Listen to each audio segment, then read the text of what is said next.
গতকালকে বিয়ের দাওয়াত আসছিল, আমাদের বাসায় বিয়ের চিঠি চিঠি দিয়ে গেছে। যাই হোক, আমি তো প্রেমপত্র মনে করছিলাম, তারপরে দেখি প্রেমপত্র না, বিয়ের চিঠি। যাই হোক, তারপরে আমি কার বিয়ে ওটা আবার জানি না, আমার মারে দাওয়াত দিচ্ছে, তো মায়ের সাথে পিছন পিছন চলে গেছি দাওয়াত খাওয়ার জন্য। বিয়ের দাওয়াত খেতে অনেক মজা লাগে। যাই হোক, বিয়ে বাড়িতে যাওয়ার মা শুরুতেই খাইতে দিছে, আই এম তো অবাক।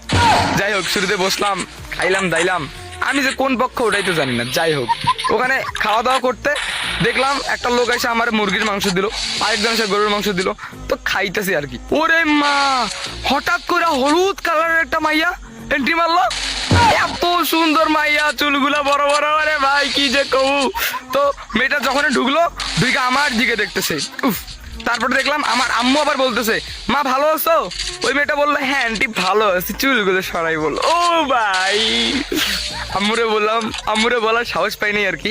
যাই হোক, কেমন কেমন যেন করতেছিলাম। আম্মু কত সমস্যা কি? আমি বললাম কিছু না, খাও ভালো করে।